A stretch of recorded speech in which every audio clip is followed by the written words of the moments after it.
Good morning, we'll go ahead and call our meeting order. It's Tuesday, March 24th, 9 o'clock in the Public Works Building for our normal meeting. You can go ahead and stand for the prayer and invitation.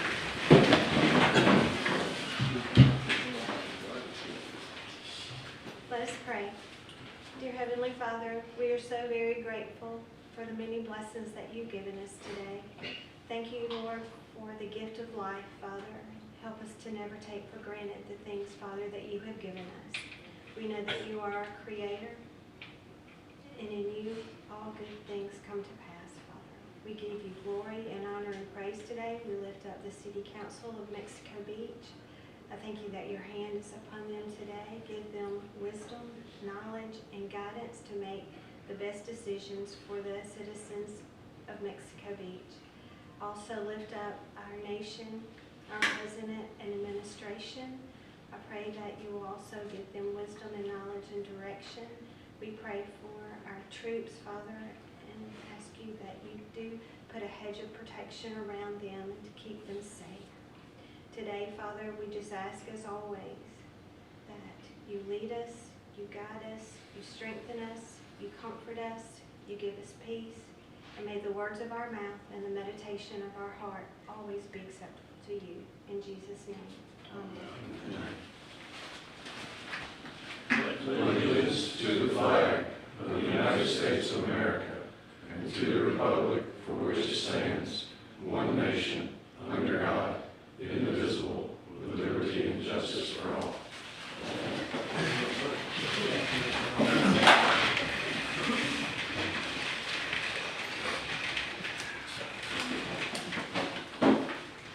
Tim, you take the roll, please.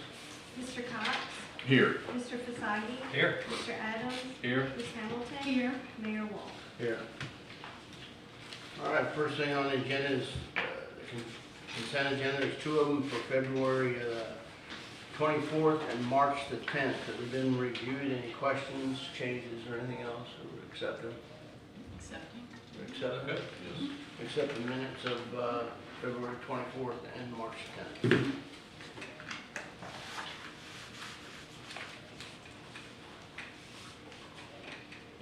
Move to the regular agenda today.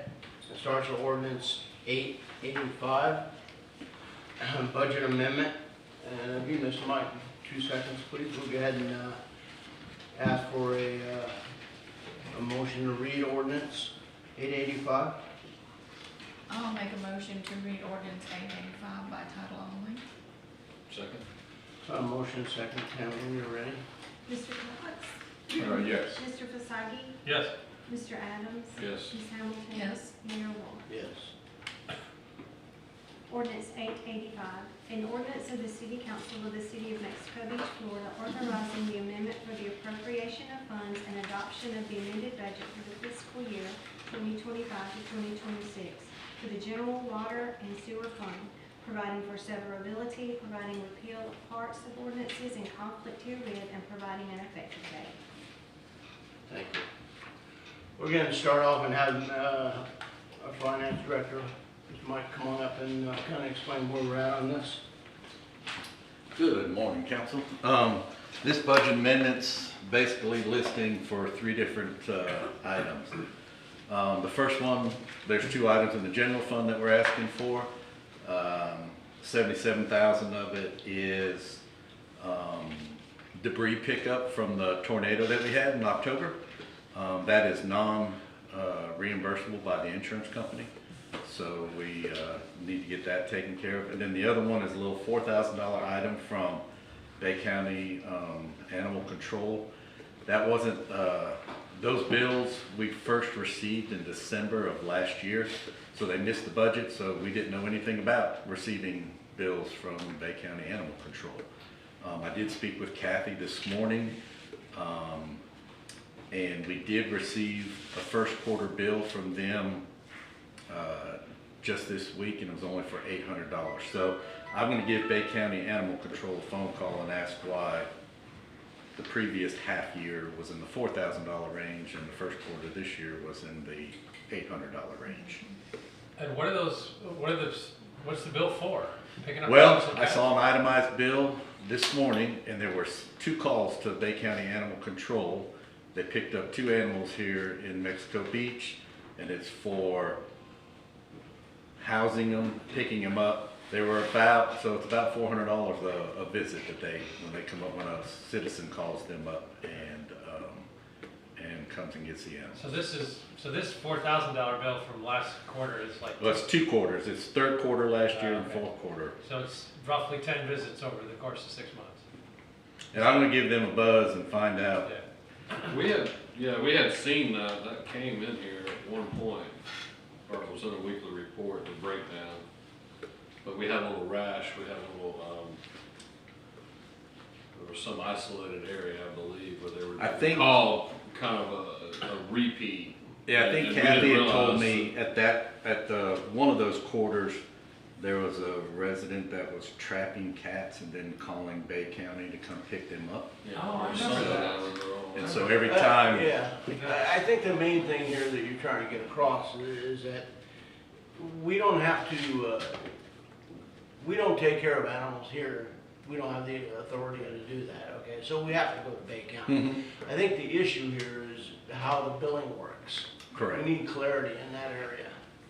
I will, and then I've also made notes for the coming budget season to include that in Right. the code enforcement's budget for the following year. But this is also, just to be clear, even though the majority of this budget amendment, at least this line item is for tornado debris, this Bay County Animal Control back charges has nothing to do with the tornado.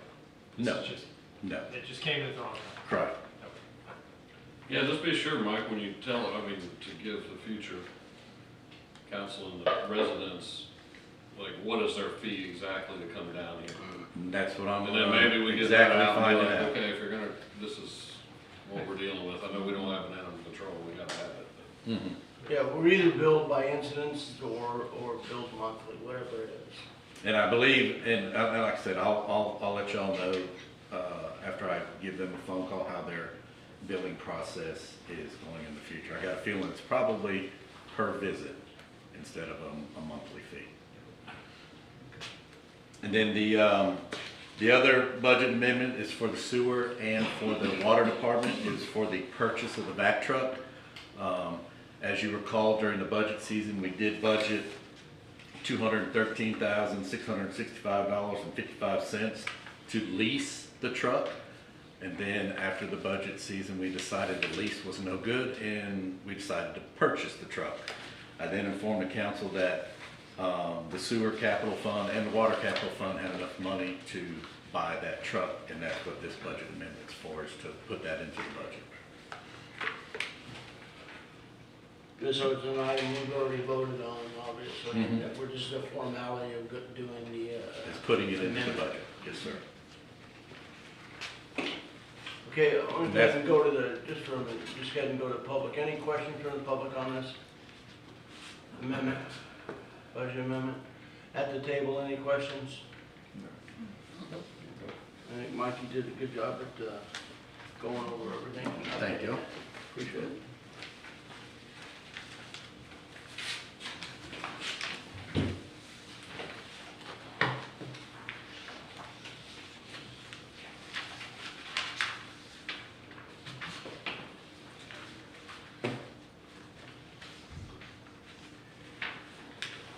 Okay, the next thing on the agenda is the, Do we need a motion to approve? excuse me, Do we need a motion to approve? uh, The action request, it says approve ordinance 84. do we need to vote on it? Okay. I don't think we do. I thought we already did that. This is When we, first uh, reading. This is for. First reading. We'll look at it next Okay. time. Give me some clarity here. Do we need to vote on this or not? No. I don't- Got the first reading. Okay. Good deal.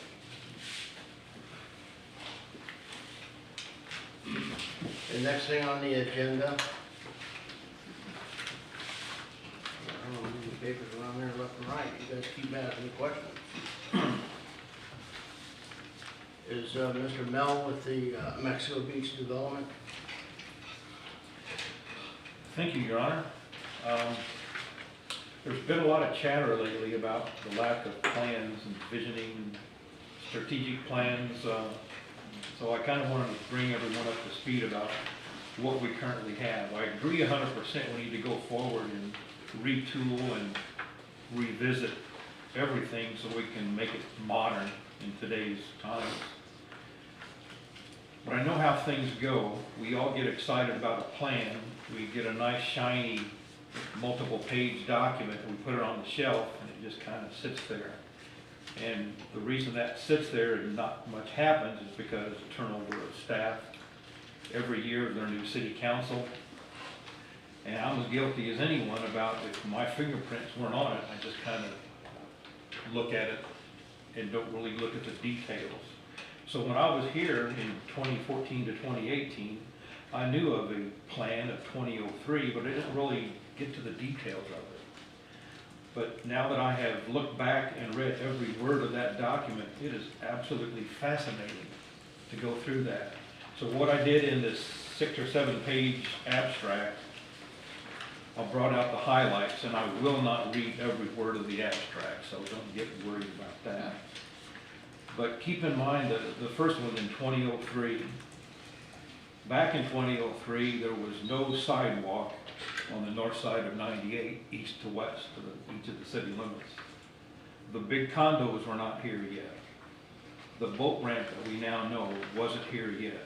Our boat ramp was on Miramar Drive and between Tranquil Harbor. And can you imagine backing a boat across Highway 98 between the two buildings at Tranquil Harbor? That was an absolute nightmare here for many years. So this plan of 2003, some of the issues that they brought out have been addressed, and some have not been addressed, and some probably never will be because of the nature of what it is. But back then, they did a really good job of defining what it was they wanted to consider. They wanted to consider the overall quality of life, growth management, managing the local economy, the balance of the seasonal impacts, vehicle pedestrian movements, residential resources, neighborhood housing and infill strategies, land use adjacencies, and coastal environment and conservation. We could almost take the 2003 off that and put it to 2026. Those are some of the same issues we have now. So that was very foresightful on their part. One of the things that they did have, which I thought was fascinating, they had a tourist Main Street segment. And that plan had a picture of Highway 98 with a median, with tree-lined median, and on-street diagonal parking to slow down traffic. And even though that sounds great, we know that Highway 98 is a DOT right-of-way, and the chances of this ever happening is, I'd never say never, because if we actually go ahead and actually build what some call the Back Beach Road or Gulf Coast Parkway, and the main traffic is not around, not through Mexico Beach anymore, then maybe this could happen at some point in the future. Other things they hit were improvements in 98 to provide pedestrian-friendly path that can accommodate bicycles.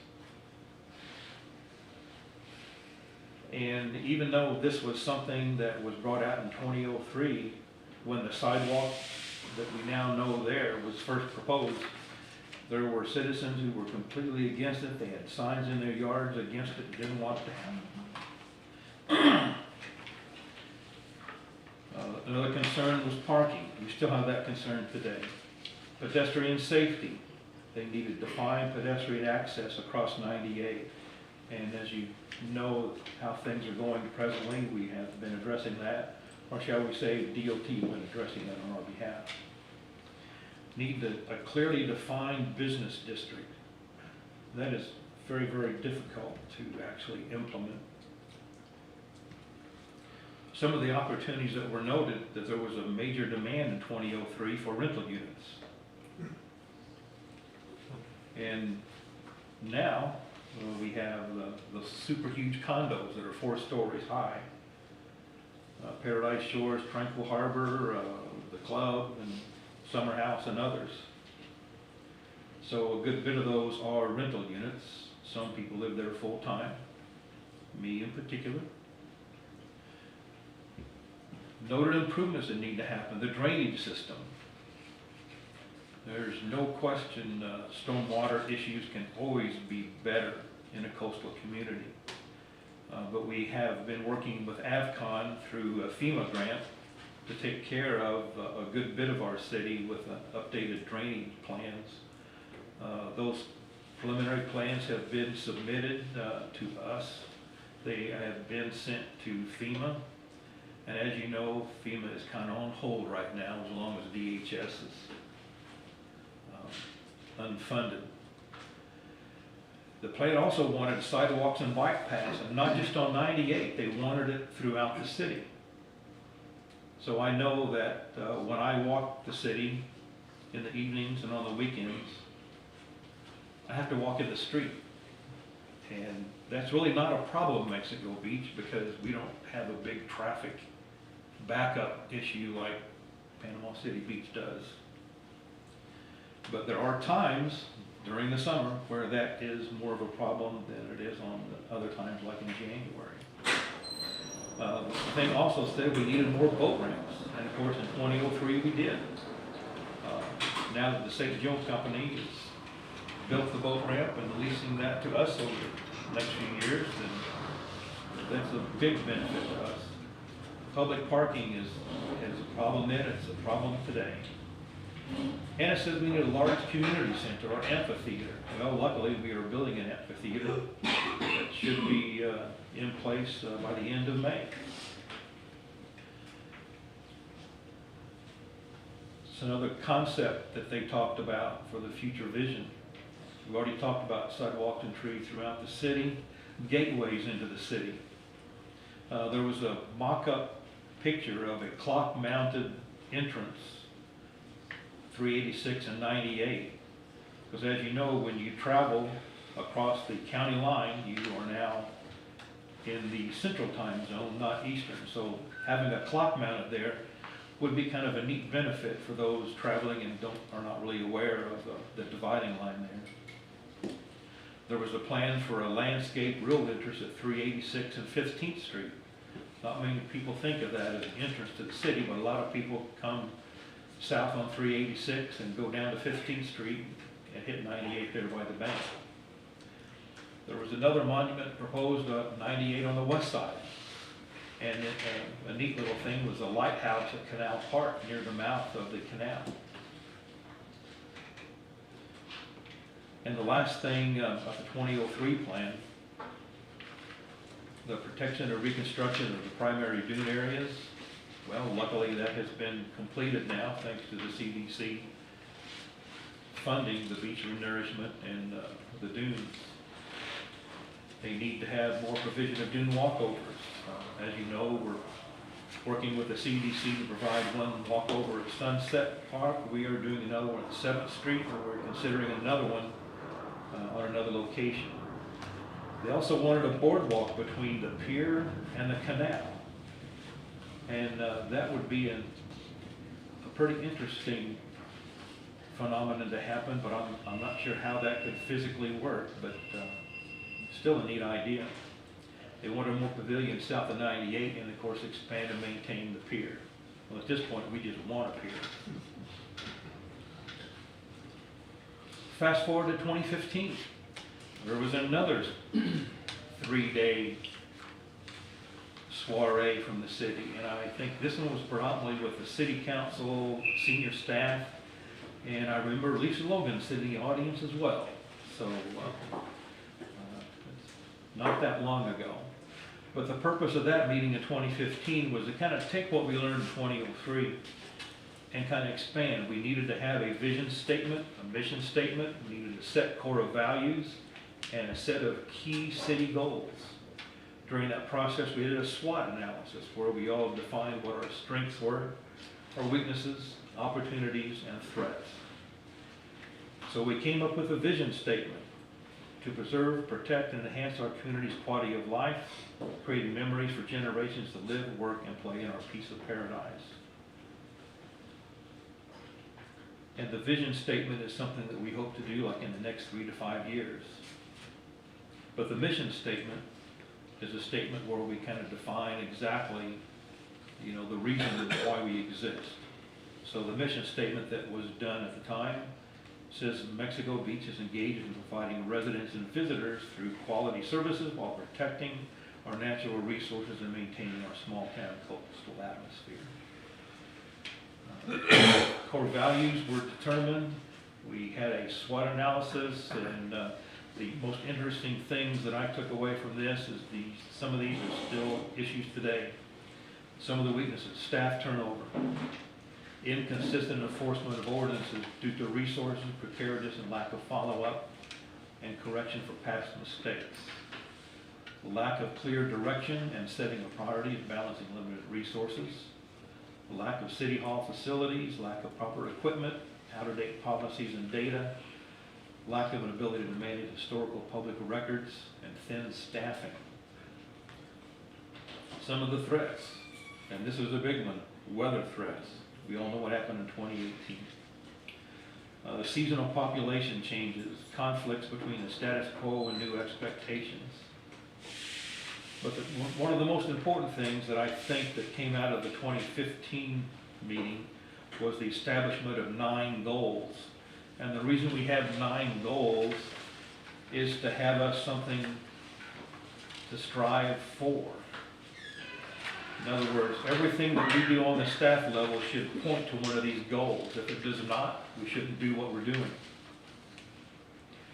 So the first goal was establish clear and consistent policies that are implemented in a fair, balanced, and professional manner. The second, operate with trust, opening channels of communication with citizens, staff, and our partners. Number 3, establish a welcoming environment for residents, visitors, and staff. Number 4, improve the financial position of the city. And I can't tell you how important that was in 2015, because when we were here in 2015, there were times where Adrian and I had to look at the finances to see if we had enough money for payroll or to pay our bills. It was, we were truly a small city with lack of financial wherewithal. We can say that one of the positives about a hurricane, very few you could take away from that, is that it allowed us to get a few things done with help from outside sources. And our financial position today is better because after the hurricane, the valuation of our city has gone up considerably. And that allows for more taxes to be enjoyed by the city to do things that we couldn't do in the past. For instance, in 2015, the amount of property taxes we got was between $1 to $1.5 million, and that's it. Now it's more like $4 million. So we're able to afford a good police department. We're able to afford a full-time fire department. And what's the number 1 goal of the city? Safety. The number 5 goal, continuously find ways to be more efficient in the operations of the city. Number 6, maintain and construct new infrastructure. Number 7, support a small town environment through smart growth development and environmental preservation. Number 8, work to broaden the future economic base of the community. And number 9, attract and maintain a quality experienced workforce for the city. And again, what we needed to do is make sure we work towards servicing those goals. Then in 24, there was another plan done through the help of the Community Technical Planning Association grant and the Planning Collaborative. That was more of a data-driven thing, and if you take the time to read that, if you're a numbers person, this is your forte right there. There are so many facts and details in there that after a while it kind of makes your head spin a little bit. But they did redo the vision, and so in May of 2024, the vision became: we are a community-driven, sustainable small town with a strongly connected citizenry. We continue to strive to be a vibrant, walkable, economically diverse, and flourishing place reflecting our charm and coastal character. I think we can all agree with that. Last item I'd like to discuss is that once we do all these plans, how do we keep away from those plans being forgotten, like these have been in the past? The responsibility for that goal is the person who sits in my seat. You'll look on the very last page of this abstract, there's an excerpt from a work plan from 2018. And it lists the vision statement, and those should always be on a lot of our documents, so people read those day after day. And in this particular item, goal number 1 was to improve the financial position of the city. You may recall that was one of the goals from the 2015 plan. So it's the responsibility of the city administrator then to take those goals and put the detailed projects that we got going on and make sure we put who's responsible, what the timeline is, and of course what needs to be done and how is it going to be accomplished. When I did this in 2018, of course later that year a hurricane happened and our focus completely shifted from this to recovery. And so this is no fault from anyone in the past for not following up. It's the fault of what happened to the city. So I think that in the future we should budget the necessary funds to update these plans, kind of taking what we've learned from these 3 plans and implement it and update it to our needs that we feel is appropriate at this time. I think I'm done talking for a while, so if somebody else wants to chime in, that's okay. All right, thank you, Mel, I appreciate that. Mel did a lot of work to look into these going back 22 years ago, 10 years ago, and 2 years ago, so I appreciate all that input. And it's a good platform to start with, it really is. As far as citizens' comments based on the city administrator's comments, anybody have anything to say? Come on, man.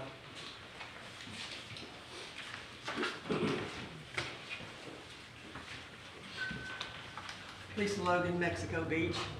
And yes, Mel, I was in the audience. I have attended each one of these, and I think there actually may be 1 or 2 others in my notes that we have held on this. I not only attended them, I actively participated in them. I certainly gave my opinions. I wrote about them for the public, so I know these plans very well. I have a different take than Mel's.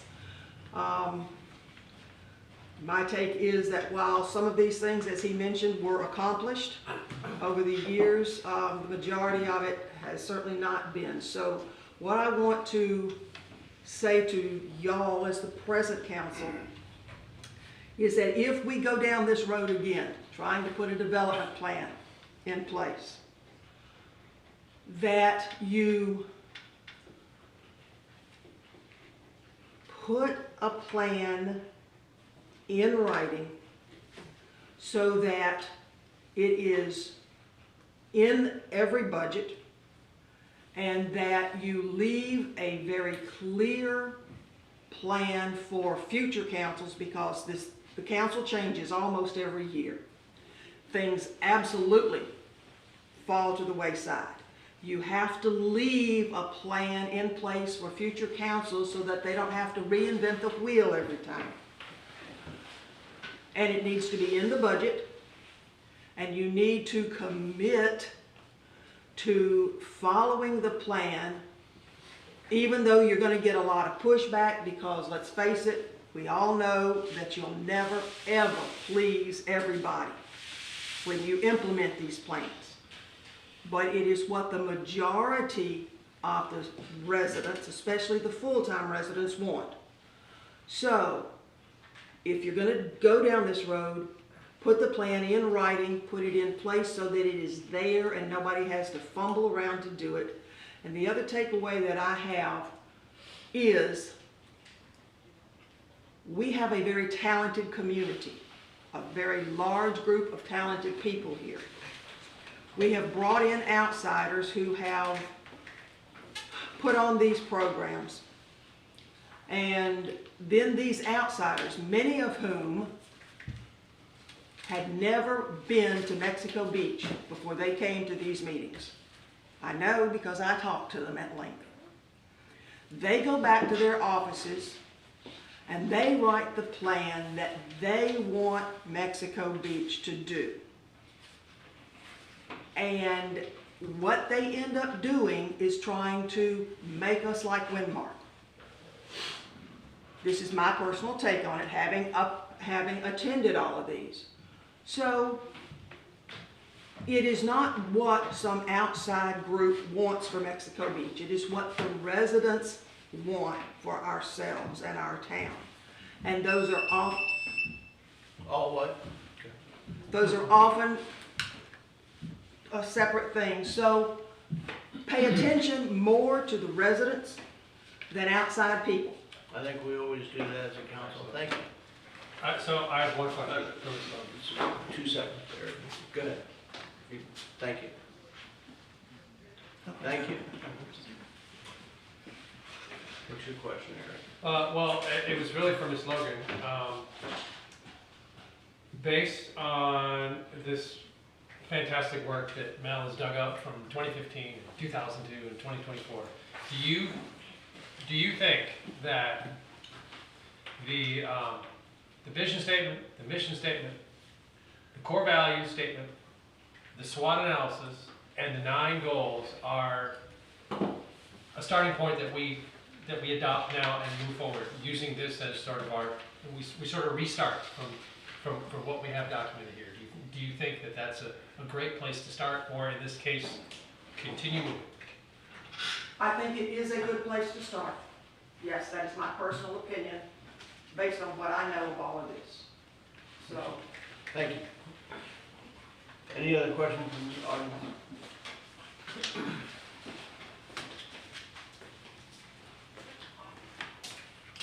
Dave Bonar, Mexico Beach. What's happening with Sunset Park? We'll go over that since It's on my agenda to speak about during my comment. Okay, good. It's been October. Yeah. But just as an addition, you know, I'm a builder here, or I'm retired, but, and I would offer my services voluntarily if I had more volunteers in this town, and we could fix that place. If the city paid for the materials, we could knock that thing out, you know? So, just throwing that out there.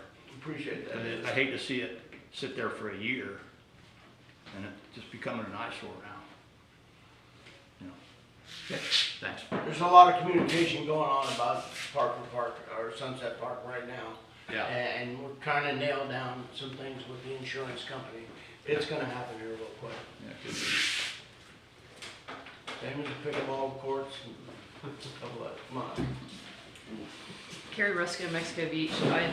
I love your question. I was like, this is a great place to start. I like a lot of things that I see on there, and I think they would benefit the city greatly.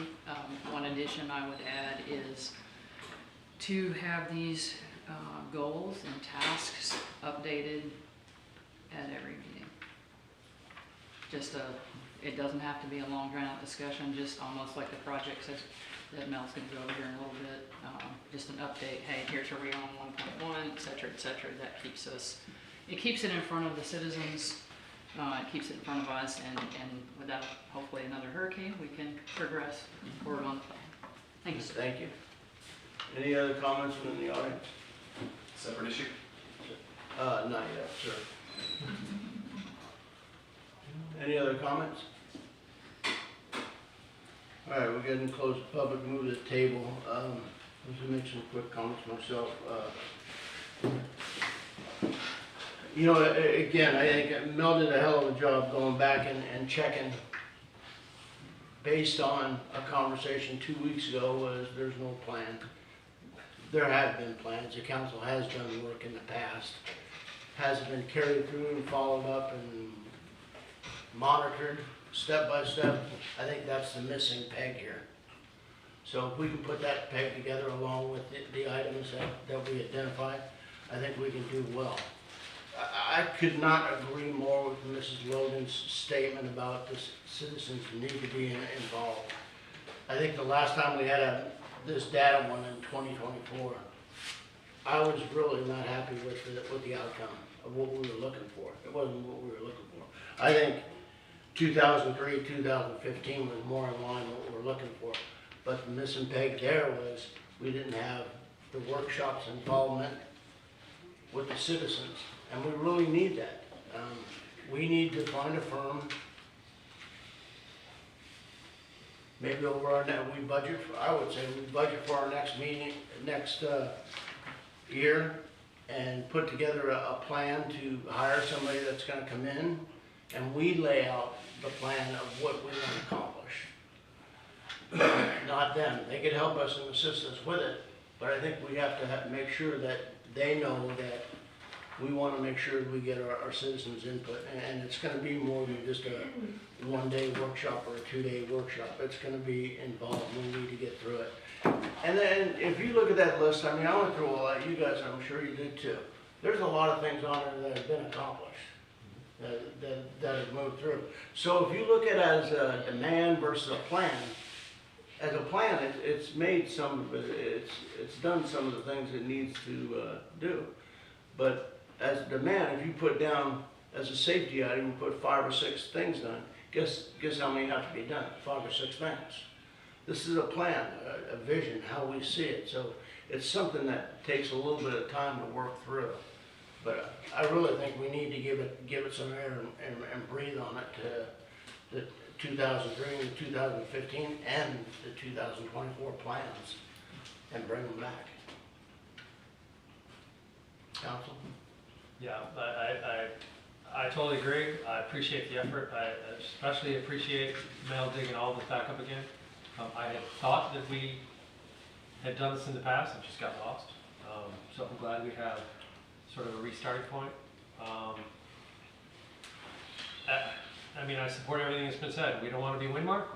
We're Mexico Beach. We don't want to be Panama City Beach. We're Mexico Beach. So we control the goals, we control the vision, and yeah, we should find somebody outside to help us because we just need probably an outside agency to help answer the mail and keep things moving forward. So yeah. Yes, sir. So, I agree. I think the framework has already been established, and I think we have accomplished several items so it could be cleaned up and these items eliminated from the list. Having a plan, working the plan, monitoring the plan, Carrie made a great point. Every meeting, you probably need an update. Where are we on the overall? And if we don't have enough, and I'm going to talk in some broad terms here, but if we don't have, quote, the staff to manage staying on top of the plan, and I say that, we're talking the future of the city, then that's something, Mayor, I think we need to have serious discussions about during the budget phase. Yeah. Because you can create all the plans in the world, but if you don't commit to them and monitor the progress and then demand accountability, if we're not making progress, why? And now, this council and the council before, we've done some great things. We now have grant writers that are available to help us. We've just recently decided, okay, we're gonna use a lobbyist. A great tool, and I got these maps are available from Julie with the Back Beach Road and Gulf Coast Parkway. Personally, we've got some key issues outside of the plan that ultimately should be part of the plan, that anyone who's lived here, we can ask the people here or the people watching the meeting. The traffic in the last 5 years seems like it's quadrupled on 98. So the first job, I think, for our lobbyists, and we probably should consider collaborating with our friends in Gulf County, is getting this first piece of this Back Beach Road that ultimately is going to be part of the Gulf Coast Parkway. Now, the final Gulf Coast Parkway may not be done for 25 years, but getting our Back Beach Road in place, that can be handled, and that needs to be a top priority, because without getting this through traffic reduced up and down our beach, can you imagine what the traffic's going to be in 5 more years? Right. So that's a big piece of it. And managing our local tourist traffic. So kudos. I think we've got a great thing, and I do agree that if we need to bring a firm in to help establish and put the plan in concrete, and then this council needs to take the ball and put it in concrete, so when there is turnover at this table, the new council people come in and they know, okay, this is where we're at working through the city's 5, 10, 20-year vision. So, that's all. A lot of good points, Steve. One of the things, that the city administrator and I, about 3 weeks ago, I think, we met with some Bay County officials. And Back Beach Road was one of the conversations that was brought up, and I can tell you that there wasn't much information there. I mean, it doesn't look like it's moving forward at any speed whatsoever. That's kind of the message I got. I think Mel got the same thing. That's That why doesn't- legislators. That doesn't mean that we can't take our individual lobbyists and put in the work on that. Well, and Mayor, to my point, this is a community issue and not just us. Our neighbors in St. Joe Beach and Port St. Joe, Gulf County, they would support our efforts from prodding the legislature. Because the legislature in Tallahassee they set the priorities for the DOT. Let's not kid ourselves. Yeah, absolutely. It's gonna take state permitting and federal money to get that done, so it's also gonna take. And the St. Joe company, honestly, Sure. because they could hugely benefit from gaining better access to their property back there. And the Gulf County angle is 100% right. Much of the reason our traffic has skyrocketed in the past few years is because the shipyard is open. And a lot of those people, we've all seen it at 4 o'clock every day. A lot of people live in Panama City.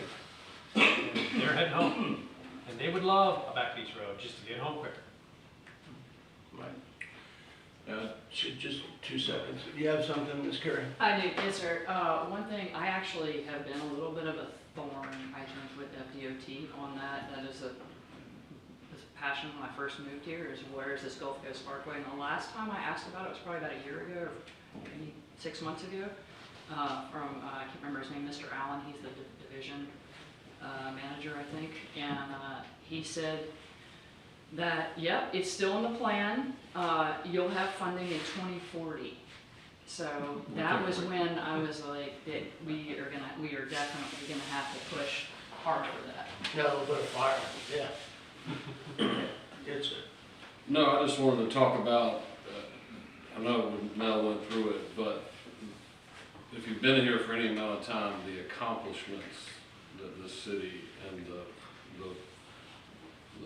the forward momentum that this city has gained and is moving forward with.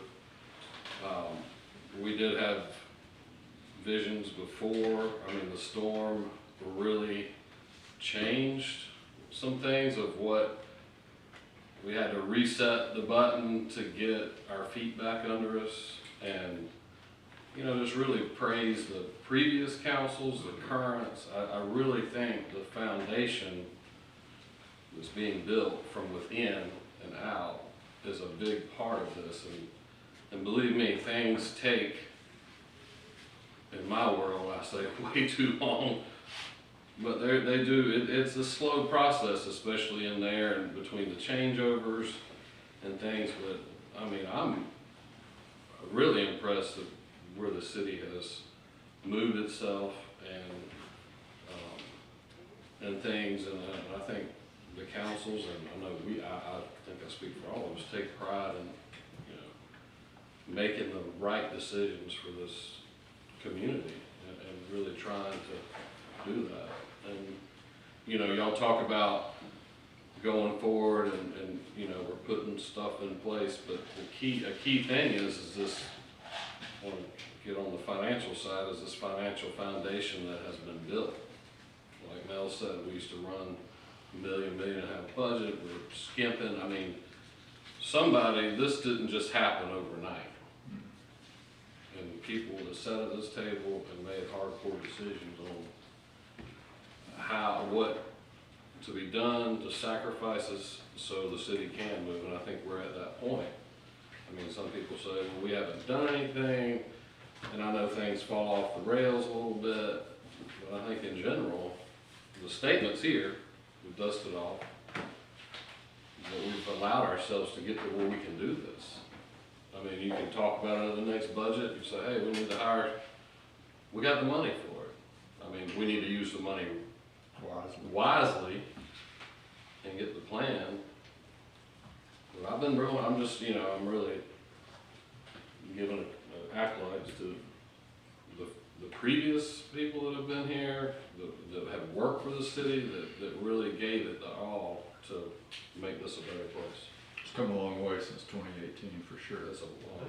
Yeah, And before. Yeah, if you look at, you look at it from the storm, that's one thing, there's a lot of recovery things. But if you look at 22 years ago, this plan, you read that plan and you look at some of the things that have been done, great accomplishments by the citizens and the council to get done what they've got done in 22 years and build a city that they have, and financially where we stand and everything else. We are in good shape. You look today at some of the things we got going on in the city. I mean, I'm gonna go down there and look at that 15th Street bridge. That thing is top notch, man, top notch. You know, when we get our amphitheater up in Parker Park, it's gonna be beautiful. There's just a lot of things going on. It takes a lot. 22 years ago, I think the decision-making may have been a little bit less interfered with than what it is interfered with currently nowadays. And I don't say citizen-wise, I mean government-wise, just that process takes a lot. And I think, just, sorry to interrupt, but another thing on the development side, you know, I think the city has some people, yes, we've seen some stuff come on, how much control we have. But through our LDR and comp plan, you know, we're talking the 22-year window here. I think the city has kept the vision as under, we call it under wrap, as much as it's not under keeping the vision under wraps, but the over explosion. I mean, if you compare Mexico Beach to other places and what we have, and that's all through rules and laws and things that are in place to guide this city forward, between height restrictions, you know, impervious area, all kind of stuff that we don't see that has been in the books that directs where this city is moving and what's going on and what you can do here. Sometimes the smallest kudos come to us from outsiders or tourists. Like, in the last month, I've had people that are first, second, maybe third timer visitors to Mexico Beach. And they give us all the kudos, and then they point out little things that I would have never thought about, like the crosswalks on 98 with the little flashing lights. They love it. I would have not put that on our top 10 list, but it's on their top 10 list. So a lot of times we're so focused on the day-to-day, and we've got our chief priorities, but a lot of times it's the little things that make a difference. Me personally, one of my favorite things that we've done in the past year is get that vacuum truck. That vacuum truck's, yeah, I mean, most people are not gonna recognize its importance. The city staff is, but the quality of life that vacuum truck is gonna bring us during inclement weather and sewer main breaks, I think it's incalculable, and a lot of folks are just not gonna see that. All right, so a lot of conversation at the table. I think that what we need to do now, we need to give direction. We're policymakers, but we need to give some direction to our staff. We need to let them know how do we move forward on this. And I'll make a suggestion, and I'd like to hear from everybody at the table which way they want to go. My suggestion would be to move quickly and not wait on an RFQ. RFQs are either easy to put out there, okay? There's no cost to it other than timing and stuff like that. So we could have our staff put out an RFQ for somebody, because I don't know, nothing against the last data one that we did with, I think it was Laura's company. Nothing against that, it was more data driven, we don't need that again. We need somebody in the planning side of it that can really help us plan the city and put together a plan on how we move forward. So I would suggest that we give the staff, the city administrator, direction and authority to move forward with an RFQ to see who's available and who we can talk about it. I agree. Yeah, I agree. And also not losing track, it's a little different. You know, we're in the middle of an LDR and it's been dragged. We need to step up the LDR and get it done because it is the instrument that people use. And then the comp plan is supposed to be right behind that. And with those, you know, this vision needs to be intertwined all together. So just so we keep it, those three together, this has got to be, yeah, I mean, finished. Yep. With these other things, so, because that's where you will give the direction is through the comp plan and the LDR. Or where it's going. So are we good with just giving the city administrator the ability to try to find some companies out there and bring them to us to see who they are? Well, Mayor, I think we've got one working for us. Our grant writers? Well, they're a huge company. They do a lot more than just that. I mean, I think they ought to be included in this discussion. You know, there again, if you've got, having 100 people on your team might be great, but then you have 100 people more or less that have to communicate with each other. So, I don't know.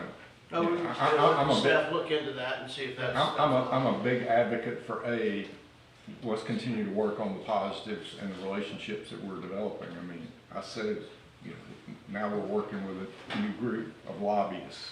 We've got this team that's in our corner working with us now. So you keep a tight-knit group together, you can usually accomplish a lot more than just keep adding random pieces. Just my thoughts. Okay. So we're giving them direction to find the right group, whether it's that group or another group, right? Exactly. I think something important about hiring the group too is their understanding of what we want for this city, that we're not wanting to grow and be big like Panama City.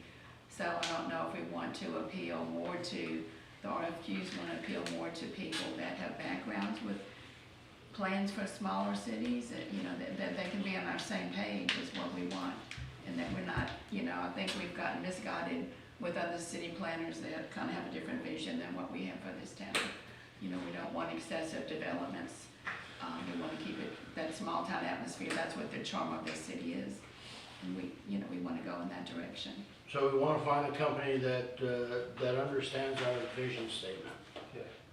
Okay. I agree. And our core values. Yeah. And I think the RFQ verbiage can adequately get that across.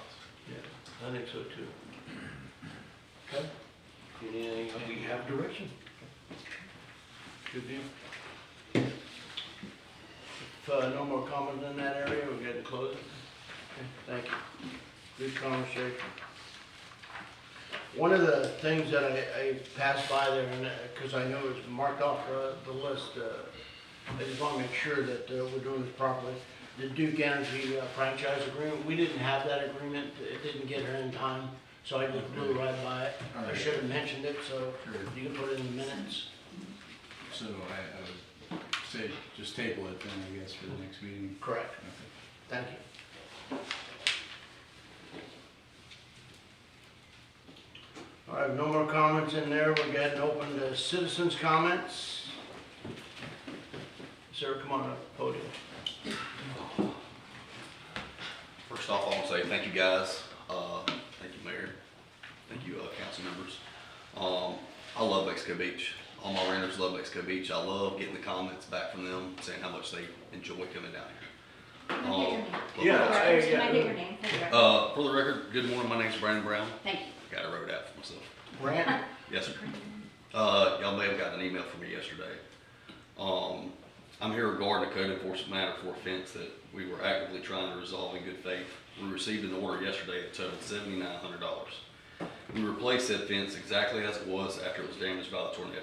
We received a violation notice while we were out of town, and as soon as we returned, we immediately took action. The fines had already started accruing. We were under the impression our only option was to file a hearing instead of paying $100 a day. We also thought the hearing would give us an opportunity to discuss and come up with a resolution. However, due to miscommunication and timing, fines resulted in a total that we have been told by even city staff that it's kind of excessive. The fence was out of compliance for 45 days. From our understanding, the totals aren't adding up in addition to no breakdowns of totals. Additionally, The violation was treated as an ongoing offense and assessed at the maximum. Before fines were issued, we came to an agreement with the city to fix the fence by April 5th. We responded to that email, March the 17th was received. We spoke about this agreement multiple times. The hearing went forward on March 18th regardless of the written agreement. This was due to lack of, response, although we have proof that a response was sent. The special master, Dana Morris, said that this was an oversight. We did not miss this hearing intentionally, even though it was recorded as such. We are not here to challenge the process, we respect it. But we were asking for guidance and support in reaching a fair resolution, given that the property is now compliant. I drove overnight to resolve the issue and fix the fence that morning. And also drove here last night, got here at 2 in the morning after my son's baseball game, after receiving the order. I live in Georgia. We've made every effort to communicate and resolve this directly, but have had difficulty getting responses in a clear path. We also do not have it right that the fence is now compliant. Officer Lyons confirmed compliance the morning of March the 19th, the day after the hearing. We simply want to resolve appropriately and move forward, and we greatly appreciate any direction assistance the city attorney can provide. We understand the order says it may be recorded, but we were asking the city to use discretion here, given we're already in compliance and the amount is excessive. We have also agreed with the city to pay the $408 in administrative cost.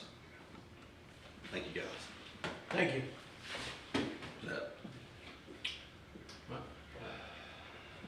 It's over, it's turned over to the masters. I mean, if we're gonna get information, we're gonna get it from them, and then we'll pass it on to you. Okay, because, I received a letter that says that, I owe $7,900, and I haven't got the breakdown, who do I pay, when it's due, is there any kind of,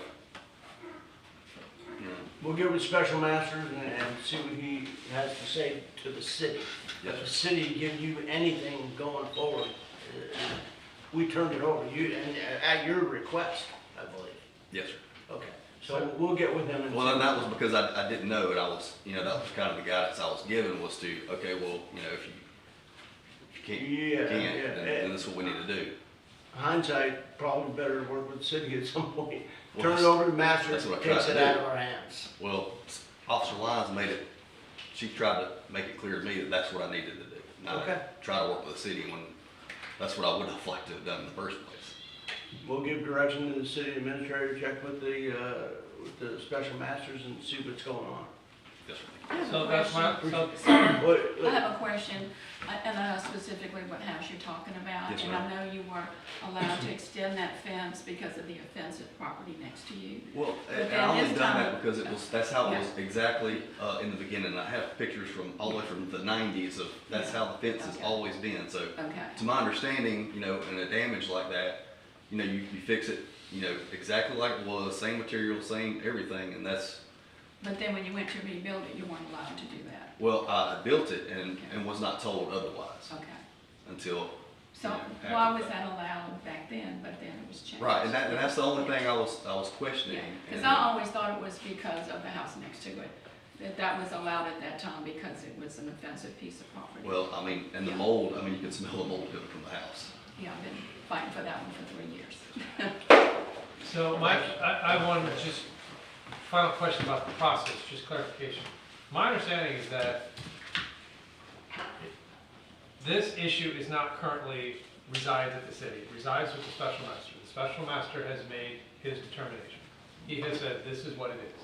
So I always encourage folks to consider, there's always an appeals process. My understanding is that the appeals process now is not with the city, it's with the special master, is that correct? If you want to appeal, the special master goes to circuit court. I've been told that it never goes in the way of the citizen ever. Like it's pretty rare, no matter what. And there's no like factual evidence in it. They just look over it and they say, okay, well you still owe $7,900 for 45 days of being uncompliant. Well, if I could add, the court order is, or the special master order is clear. It says the fine is payable to the city of Mexico Beach. So that answers one of your questions. Okay. Another thing is, this is a special master thing. Once it goes to the special master, we are completely out of it. So if you have any comments, He won't speak. with coming me. here is inappropriate. Going to the special master is the way to go. That is your direction. Well, And he may choose to come to the council.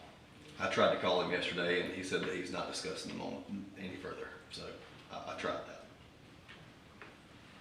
He said he was done. We'll ask some questions because you brought it up here, but it's not the right place. We can't give you any decision. I think that's what you're hearing from the table right now, because you turned it over to the special master. Because of the process. Right. And then I understand, and we haven't, you've come here to ask us, and I've got your email. Yeah. But I don't think we've, just to give us, and not that we can even, I discussed it a little bit with Mel yesterday, just in some passing, that we can even do anything. But I don't think we as a council have the clear timeline of this. I mean, we've got your version I do have it.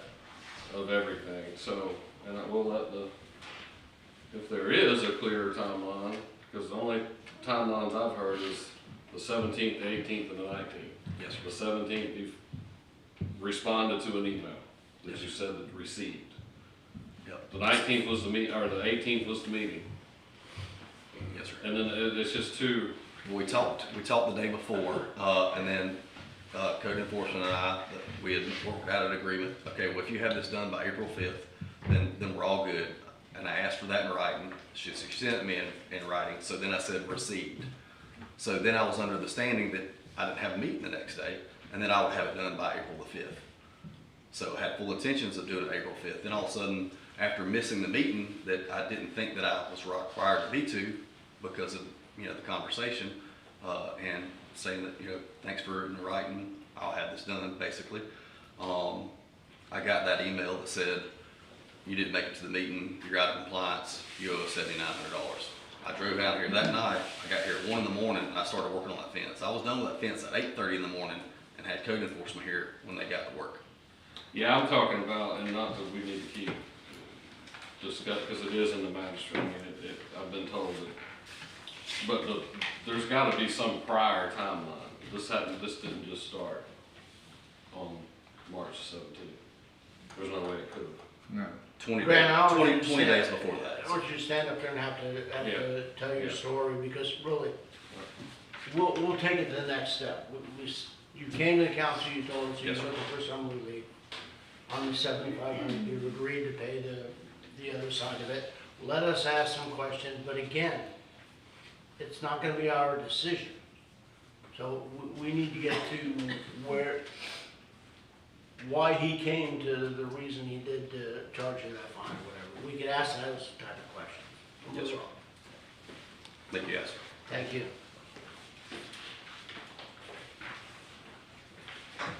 Any other citizens' comments?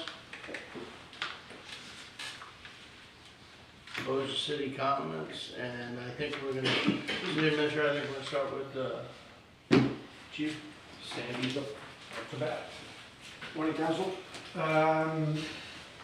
You'll see before you, I put them on just before the meeting. There are two pieces of, or two forms that we require for FROC, which is the Florida reimbursement.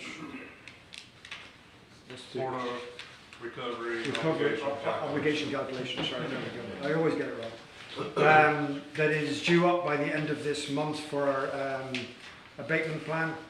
These were put together. I then sent them to somebody who is sat right behind me, who just answered that question for me, Mr. Hunter Bailey. Asking him would he just cast an eye over him because he has connections, or he used to work within FROC organization at one point. I got a reply within half an hour whilst he was sat on the beach in Mexico Beach, saying, I've looked over what you've done, I like what you've done, it's exactly what FROC and FEMA are looking for. I would make 2 small edits, which he had given me there at that point in time. I put them to us. I then asked him the question, do they need to come to the council? And he said, just because you've never written them down before, although this is exactly how you do business, it would be good for the council to see it and agree to it.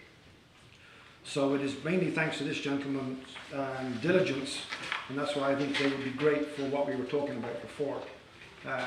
In this meeting, they are locals. They come to our beaches. They know what we do. But that's a slightly different ballgame. We're somewhat off where I'm at. But these are simple contract oversight procedures, and then an SOG for how we do, or SOP I should say, for how we do our post-disaster debris removal and emergency measures, right? I cannot upload these into our FROC abatement plan without your agreement as a council that the mayor can sign these. There's nothing in there that we don't do. This is not new information, it's not a change in policy. It is exactly how we do things. It's just the first time we've actually written it down in a hard form copy, if that makes sense. All right, are there any questions at the table on, I mean, it's been reviewed by two parties. Looks pretty straightforward to me. Attorney, city attorney, any question on it? I actually didn't give him a copy of it, I should have. I thought he wasn't going to be here. I knew that Mr. Sloan wasn't going to be here today. I was unaware of this gentleman being here, but they literally are. I mean, I can give you a copy right now. But they are very simple. It's an oversight procedure and an SOG for Okay, stuff. city attorney, we don't need you to give us a decision right now, but if you could just view that, and the council will be okay moving forward based on his review. Yeah, we don't need a vote on this, right? Just say, But as long as, okay, so they need, it does need to get signed before the end of the week so it can be uploaded into our abatement plan. Otherwise, it won't go until next year. so can we just make just offer that, It's just a yay and nay, just at the yes, table. Any subject objections? to his review and your signature. Right, something like that. Yay. Yeah, Yes. yeah, good deal. Okay, we're all right, move forward. Thank you, appreciate We'll it. get with the attorney right after this. he's automatic. Yeah. Okay, let's do Again, this. thank you to Mr. Hunter Bailey for Absolutely. his input, because it was totally uncharged for. Appreciate that. All right, the city administrator, anything else? Oh, you betcha. You betcha. You're in a talking mood today. Yeah, I was going to stop for a while. Nonetheless, we're almost done, so that's good. As you all came into the building, you noticed there's work going on at the pickleball court, so that is ongoing. As mentioned earlier, the bridge at 15th Street is here. It looks awesome. It'll look even more awesome once it's installed.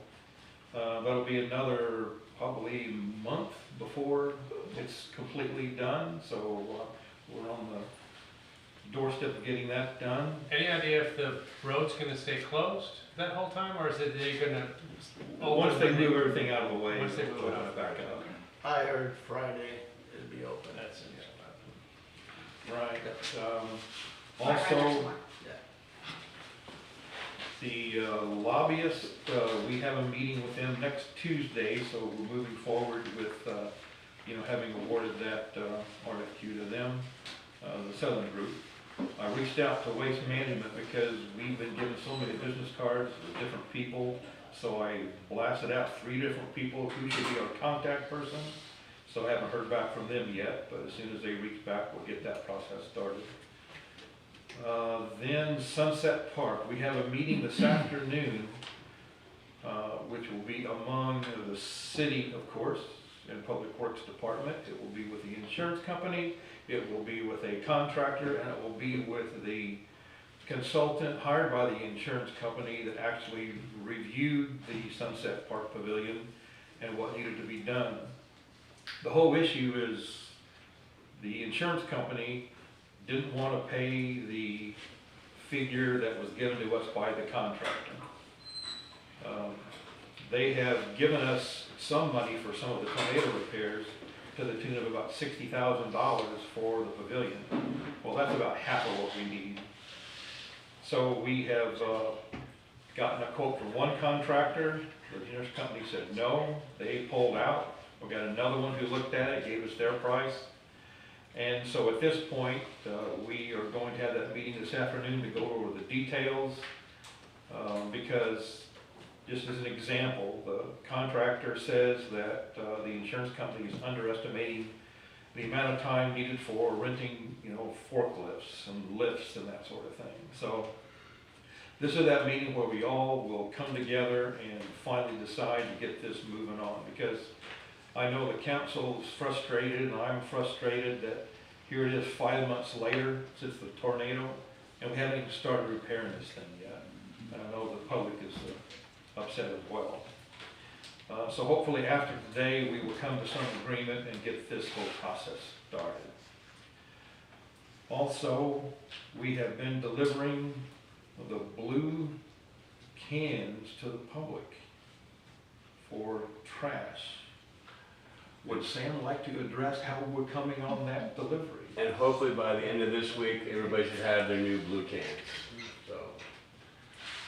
And remind us what we do with the old cans. I know the city said at some point we'll be able to lay them out and they'll get picked up. If you don't have an answer, you don't have to answer. I remember that. We will recycle We will, yeah, recycle them, yeah. Right. But Sam, if you have a blue can, it's okay to put it out and they pick it up with a new technique now. I got to watch that. When we have the other trash truck that will be ready probably by today or tomorrow, so we'll have 2 out there with the flippers, and It's pretty cool. we'll rock it and roll. So. City administrator, just before we get off, sanitation, I wanna go back to Sunset Park just a little bit. And maybe it's just me as a mayor, but I'm putting this on this insurance company, okay? I think we need to give them a little bit of nudge, and I'd be more than glad to attend that meeting to do that if you want me to. 2 o'clock, you're good at this sort of thing. I'm not happy with the insurance company at all, okay? I've read all the emails, I've looked at all the contracts, I've looked at all the material and everything else.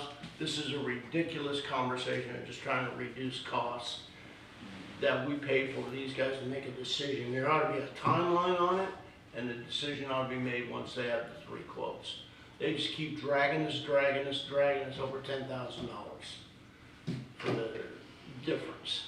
And I read that, I mean, hand up to Bonnevic for his email and the way that he addressed it, going over each item and where their professional person is wrong. I mean, I have something to say about that, and I think we need to move forward, and then we may even have to look at it, if the council agrees at some point in the staff, another insurance company moving forward. I'm not happy with it, at all. I totally agree. Well, I had a question, I was gonna wait till council comments, but on that same note, can we, and I've dealt with insurance, but how much liability do we have if we just start moving forward? I mean, it's still an open claim, we gotta get the part back and then deal with them Sure. as we're going. I mean, I know it's better to get it. At our settled. cost, you mean, yeah. Yeah, I mean, get the thing and then, play. Well, we're already dealing with, believe it or not, the city administrator's already made a decision to get some of the material, and that was a move that we just made that decision to do. And that's hanging out there right now, all the materials on its way. Yeah, I just wanna move, I know there's like a fine line, but I think if they can't just keep holding us, and we should be able to move forward. I know it's on our dime for right now, but they know they're responsible, they're just not accepting the full responsibility, Well, that would be, let me just ask that then. I mean, we're having this meeting today. We know that it's somewhere between $120,000 and $130,000. Do we ask for approval right here at the council today to move forward? Well, what is the insurance? I thought it was in the 90s. I just heard some 60 number. Where are we at, I guess, since we're talking about it, with the insurance? What number have they? Well, they're kind of shifty. It's hard to get a number out. 117, I think. I think it was You like think they're up to 117. 117? I think it was right at 117. Frankly, I'm not all that familiar with this particular situation. Well, I mean, just what we said, is it putting our insurance money in jeopardy if we continue to move forward with the project, if we can't get that answer today? Let's do this. Let's have the meeting today, let the staff do what they need to do, And if I have an opportunity to put my 2 cents in, I will. And we can come back and if we need to have a special meeting real quick to walk in and vote to put the money up ourselves until we get justification. I did earlier have a discussion with the insurance company and regarding the checks that they've sent us and us depositing them, if that meant our acceptance of what they came up with, and she said definitely no. Okay.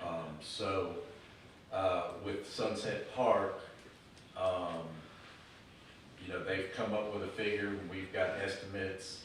I think that 117, that was not taking out any depreciation on the park, and I think the depreciation mark on that park is between $13,000 and $15,000 less that they would take off the lane.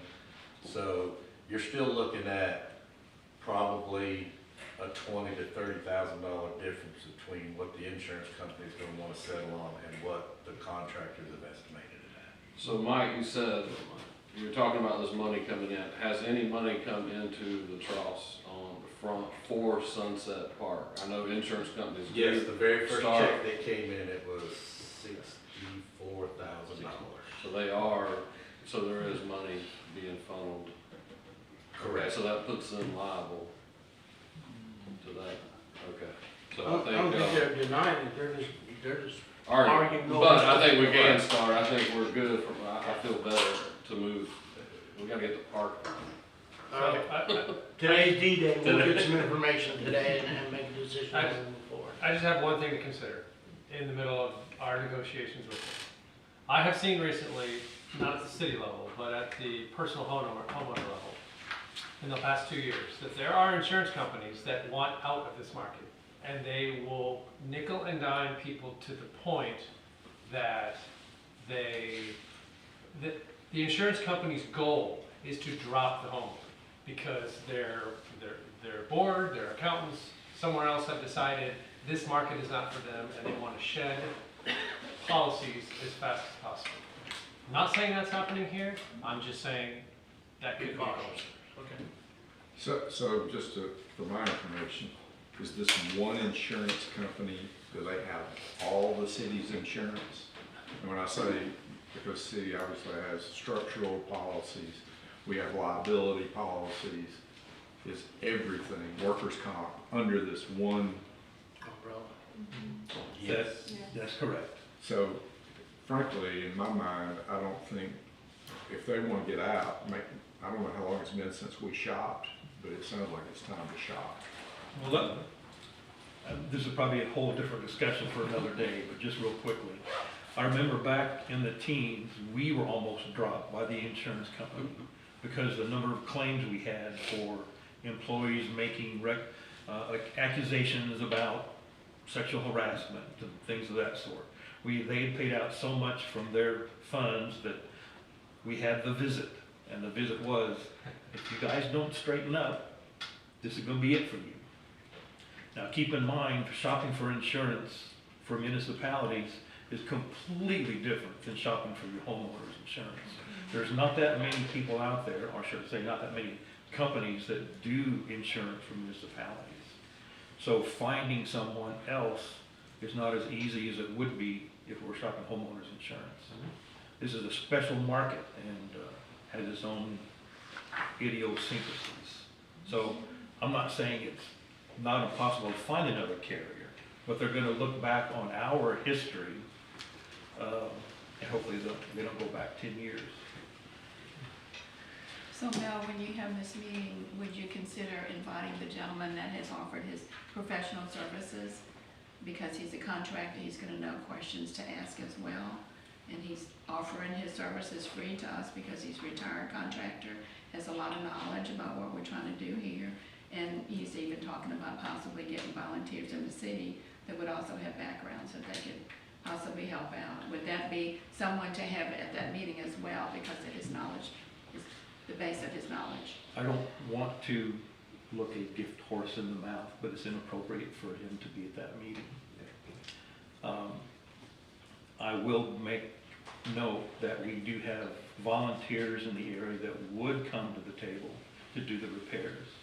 But the insurance company is probably not going to look fondly upon that because if something happens and we collectively make a mistake and don't install it to certain specifications, who are they gonna sue? You know, they're gonna sue the people who worked on it. And I don't wanna put him in that liability. I think we're on the right path. I mean, we got a meeting today. The numbers are close. They're closer than what I heard before. I mean, we're getting, we just need to make a decision. Yeah, I think A line in the today's- sand and Today's gonna be the day. I think we'll Hopefully get there they'll- today. And Thank you, Mr. Davis, we appreciate you putting it, but I think the city administrator answered that right. I mean, you gotta understand the liability that insurance and everything else could come into a real hassle for you and the city, so we appreciate your input. so, so I realize we'll cross this bridge when we come to it if we have to go through a budget amendment, but Mike, I mean, back of the envelope, if we have to come up with $10,000 on our own, we're just gonna go and do it. Do we have a fund identified where we can pull that from? Not identified, but yes, we have a fund to pay. We should have. We have several funds that we can pay for. Recreation, Council. yeah, there's a lot of funds that we pay for. were you done? When you have 33 of them, multiple funds, right? You gotta finish. Check your cheat sheet. Anything else? Yes, sir, one last thing. You know, with the advent of bringing in the cans, we had just redone our sanitation ordinance. And one of the things that we have allowed in the past was we've allowed people to put their yard debris on empty lots. I understand why they do it, because you don't want the yard debris sitting out in front of your house. When you set it out front, it covers the grass, it may kill it, damage it somehow. We understand that the big claw truck that comes in may claw more than the debris, it might claw into your yard as well. So I understand that completely. And not being able to put debris in empty lots is nothing new, it's been on our ordinance even before the revision in the past couple of months. It's just that we have chosen not to enforce it. Well, the reason it was in there in the first place is because we have certain individuals who, I think some people call them bad actors, who are paid by the homeowners to take care of their yard debris, and instead of disposing of it themselves, they dump it in an empty lot.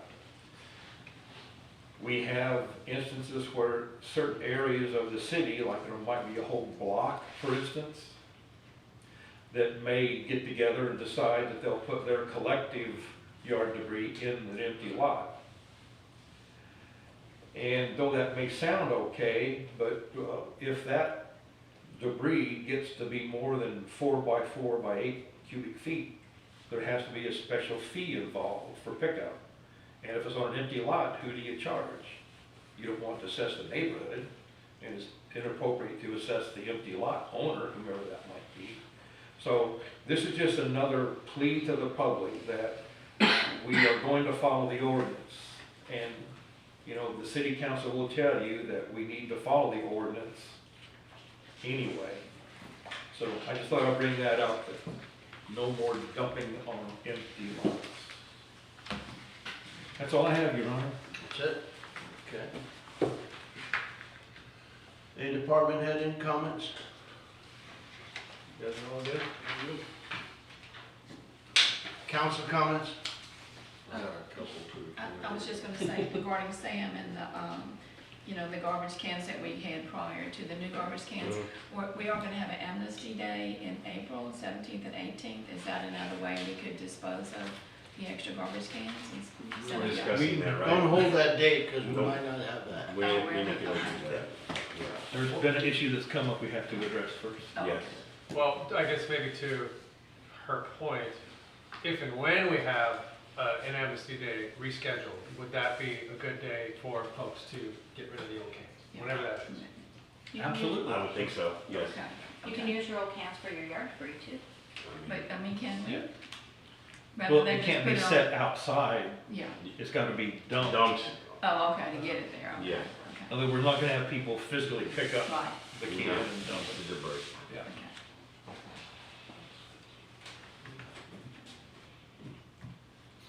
Any other council comments? Yeah, I wanted to bring up one little things, these little things have been popping up, and I'm very aware that, you know, when we do projects, there's always things that happen when you dig in the ground. You might not see something. But I just wanted to, I know the council's seen it, I know y'all are aware of things, but we seem to be getting more of a little, I don't want to say it's a rash, but the 4th Street project, we had several change orders, stuff not seen. And then I did talk to Mel about this. I'm hoping that it's not going to be on the city. We have a little thing with the walkover at Sunset Park. You know, FWC came in and said they want to switch back.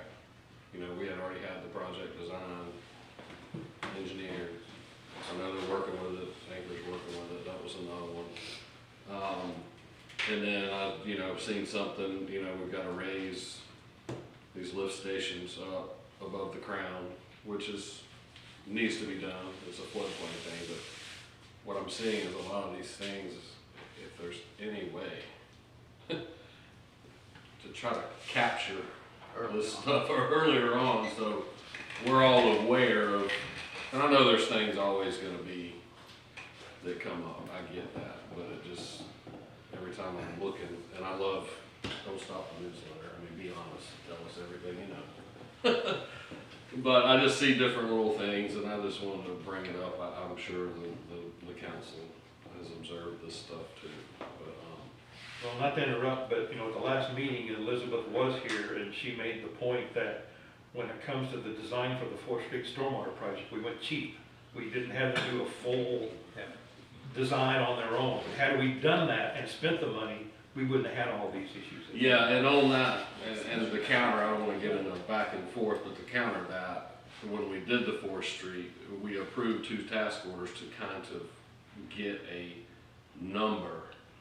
We didn't know at the time, it wasn't like a project that we said, we're gonna do, but then the number came back and the council decided to do it. Because I remember when the number came back, I sat at this meeting and said, whoa, we wanted to get the number and look at it. But that is why we X'd out several of those lines on that task order. And we were under the impression, and I'm not throwing her under the bus, but that AvCon, we were using their design work. I mean, I heard the whole, but there was another little task order that you said was even come up after the ones you brought to the table that was gonna come. And it's not within our, we don't have to authorize it, it's within your authorization. But you know that, and then I seen the raising the pads, which we should have done, you know, we gotta be above flood, you know, and then, of course, the switchback, which I've discussed with Mel, that looks like Anchor is, you know, I didn't think the city should be on the hook for a redesign because of an agency come in. I think we should have known that. So, anyway, and I look forward to hopefully have you heard any more on the Sunset Park? Is the DEP permit and everything, or is there any been? No update since the weekly report came out. No? Okay. Anyway, just food for thought. Okay. Yes, sir. During today's meeting and in the past, we've had conversations about how do we keep things back in front of the council. And two meetings ago, we had a lot of discussion about our parking issues. Well, it's not on today's agenda, so I'm bringing it up again. What are we doing about right-of-way parking? I think it's really clear, based on what the DOT says, that they're giving us liberty. They're kind of turning their head because we went up and put the rope along the right-of-way. I think that also gives us liberty to put no parking signs where we want no parking signs. And it also gives us the right, and we've all had this conversation about the city does have access to create public beach parking. So I'm just bringing that back to the table to keep it in front of us, that it needs to be on an agenda. We need to make a decision. We need to do something. Because going forward, we've got about 60 days till full-blown tourist season hits. and we know if we don't do something, we know what it's gonna be like. And you combine that with the 98 traffic, and so, and item number 2, I wanna talk about having a plan and a vision for the future, and how we wanna measure that progress is great, but the simple things, I would like to get us some sort of beautification plan for Parker Park. The city's got the money to do it. We're not talking hundreds of thousands of dollars. When the amphitheater's done, let's come up with a design and make it look like a park. Thank you, Your Honor. Absolutely. Two good points. Any other comments? Just a question, is there an appetite at the council table for us to consider putting, we've talked about this in the past, these little 15-mile-an-hour speed limit signs along the front beach, along the sidewalks, because we have a new ordinance that we passed recently that there's a 15-mile-an-hour speed limit on our sidewalks for scooters and things like that, and nobody knows about it. And we're halfway through spring break, and some of our citizens are complaining that the scooter riders are knocking them off the sidewalk, or coming close to knocking them off the sidewalk, or they're speeding, and I mean, there's a simple but costly way of doing that, is we gotta mark the speed limits somewhere. Is there an appetite for the council, other than myself, to consider maybe looking into the cost and the installation and the priority? Let me ask you a question, Lieutenant. Since we talked about that and put this 15 mile an hour on the sidewalks, have you had any problem with anything? Or had a deal with it? No complaints. Not do that. None that comes in my office. Okay. We have to think how many signs we're talking about putting up too. You know, I agree, it's a no lot. Parking, 50 miles an hour, Yeah. you know, that's a lot. Yeah, Take away from the I want to see the aesthetics city of town. plastered with signs, but I think strategically, we need to let people know that parking along the right away on 98 is a no-go.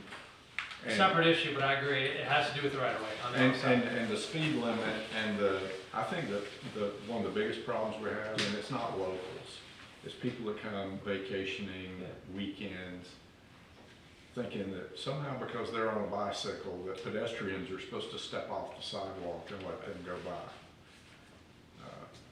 So, Okay. Thank you. Anything else on the council? Mayor comments, I had parking on here also to mention. I guess I'll start with this. I mean, I made a request the day after I heard that may have been some letters or agreements or some type of conversation that parking on the right-of-way was approved in the city years ago by some group or whatever. Got my request back after a month, because I think it was that long ago when that was brought up. And the request was very simple. FDOT, no parking on the right-of-way. That's pretty simple. With that said, I think when we talked about this a month ago, I said, let's take it slow and move kind of slow to see what we want to do, because if we put signs as we've done in the past and then pulled them all up, parking signs all the way down 98, and then we pulled them all up, okay? There's been several conversations about FDOT. There's no confusion to me that the right-of-way is the right-of-way. I have no confusion whatsoever. There is a path through Mexico Beach that's 100 foot wide, and it belongs to the state, not to Mexico Beach. So, as a council, do you want to poke the bear and say no parking? Or do we take it upon ourselves to try to monitor it through safety of what's safe and what's not? I personally think that at this point, again, it's a personal opinion, there's 5 people sitting at the table can change it to signs up and down the roads, but I think personally my vote would be to turn this over to our staff, let our staff monitor it along with the law enforcement. Where there's line of sight problems, address those line of sight problems.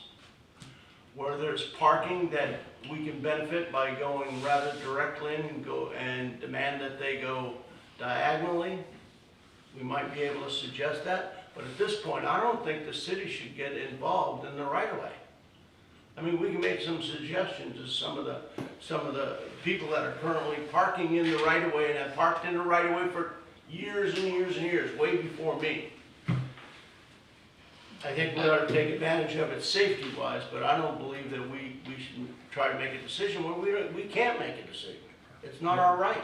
The decision's pretty simple. If FDOT says, I'm not talking about business parking, we pretty much took action as a safety to put that rope up in front of what I call the little businesses, Caribbean Coffee and all that. We took the liberty of saying that's a safety issue. Just like, Mayor, the line of sight issues, and let's just call them where they are. They basically go from Summer House, 22nd Street, past the old Governor, past 15th Street. That's where the real problems are.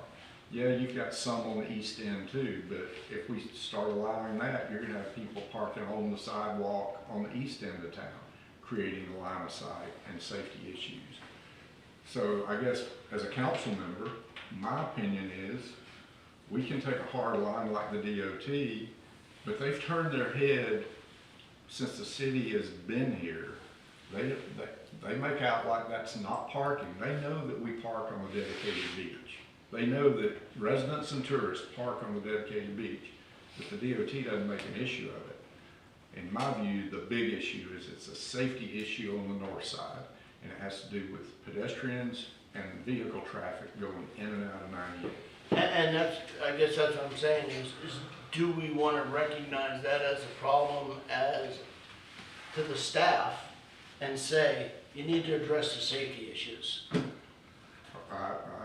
Or does the council want to make ordinance changes? I don't want to make Right. We don't have the ability to. I thought when all this started, because I've heard this before, that we weren't gonna go out and just put signs up and down the entire north side of the highway. We said that, and we're not looking, we know the businesses that have been here. I'm not talking about one that is gone and something new. They should conform to new guidelines. But the ones that have been, they're easy, there's not many of them. We're not talking about taking their parking away. We've just been talking about, as you say, and there's only these certain areas that we've identified that we know, Steve just brought up the majority of them, that need to be, go ahead and be addressed. But I just didn't want to think again that because it kind of came that, well, let's just go put signs up and down the highway. I think we're just looking to identify, I think we've got them identified, and to do something with those areas to start with, and if we need to progress to other areas of the city as they become problems, but I don't think they will be. We've been here long enough, you can see where, and it has nothing to do, and you bring up the shops, we did put the rope up, but I just want to make this point. When that was developed back in 03, 2, 3, whatever the years, 4, somewhere right in there, the DOT made them put in those entrances like they are because they did not want you coming in and out of the highway. I mean, I've been involved in it before, but that's why that's built like it is. It wasn't just because somebody wanted to do it. I assure you the developer that built that probably would just prefer everybody come in and out. But the DOT won't allow They that. wouldn't allow it, right? They had to have a permit, and that's where they told them, here. I mean, I'm saying that like it is something, but I would be They weren't gonna allow 5% sure that was the case of that. They won't let you have a 300-yard long. But back to what we're talking about is these areas that we need to jump on. That are only a problem during safety. holidays and tourist season. And they do provide safety issues. I mean, and it's that area. I mean. Well, that's what I'm saying from here, from the council. Is it something that the council wants to get involved in, or it's something that the council wants to take whatever complaints they get from citizens and carry them over and hand them off to the staff to address?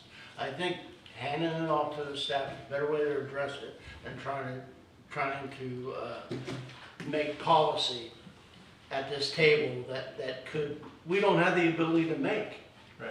So, well, Mayor, just for point of clarification here, are you suggesting, based on this conversation, that now the staff has the authority, based on safety, to post a few signs in these designated areas?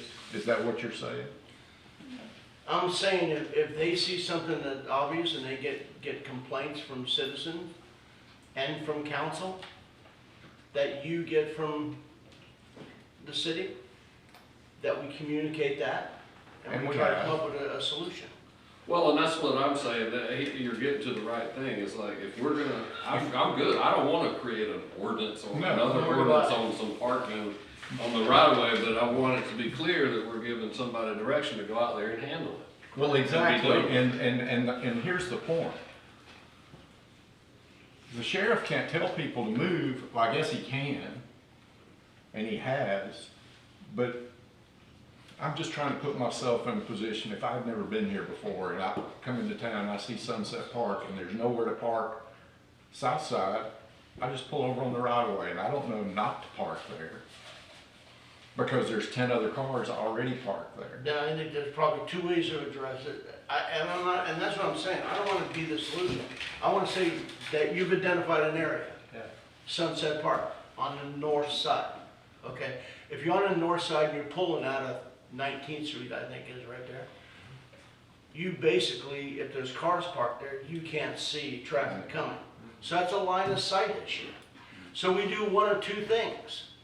We either beautify it and put in plants and blocks and planters and everything else that stop them from parking there, or we put a sign up that says don't park there. Okay, Well, so let me just kind of tie a bow on this.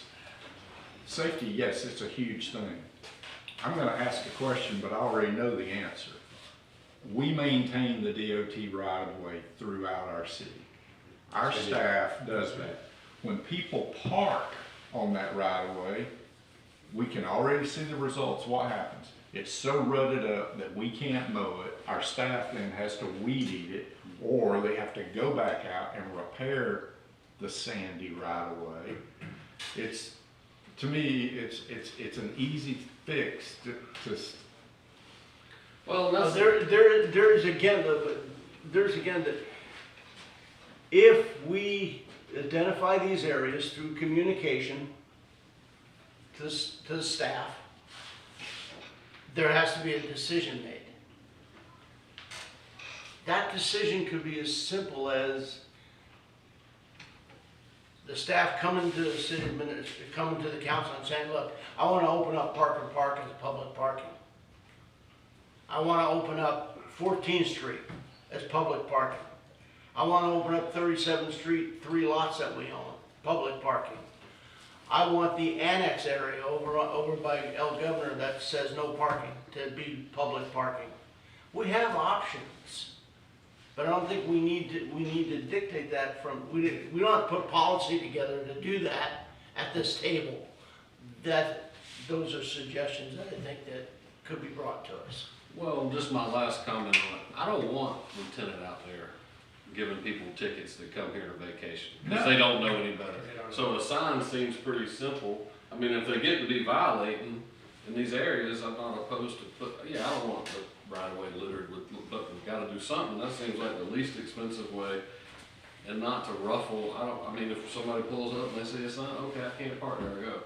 Or we let them keep there, and we run it through Lieutenant, and then when he has to write all these tickets and people are grumpy. So come on up to the podium if you don't mind. So if, you know, we have identified several places that we really know is gonna be a problem, you know, during the season and everything else, like you're saying, and we can temporarily put up some signs until we get some beautification and stuff in there to keep them from parking on across from Sunset Park and all down that, on that north side. You know, I look at it as congested areas are the ones that are the main portion of it, with the motels, condos, boat trailers and stuff like that. But we don't want to put signs all the way down there right now. Let's try to work with it But do get some signs in the areas where they rut up the sides of the road, pulling in off of it and everything else. There's nothing there to, underneath it to support trailers and trucks and everything else. As far as the rest of them parking on Highway 98, we do have stickers that we put on, that there's no, the parking's illegal, move it within 48 hours, We don't have to do anything. And that would be for boats and trailers and stuff like that that park up and down the side of the road. And once one boat and trailer parks on the side of the road, you see a ton of them on the side of the road. And it's not the place for them to be parking at. Again, you know these areas as good as anybody else at this table. And that's what I'm saying. If the consolidation of input and the execution by our staff of the problem is the best way to address it. But now, Lieutenant, the 48-hour sticker is great, except he moves it within 48 hours. So it's only a problem for the 12 hours he's parked there, or him and his two other boat buddies, And Unless you want a sticker that says something a little bit different on it, we can go, you can make one that says 24 hours, 12 hours, I like 5 hours. Break it right on down, but that's just the general parking thing with us and everything. Once they see the sticker on the vehicle and stuff, they're more prone to move it quickly and get it out of there because it's a bright orange sticker and it's hard to peel off.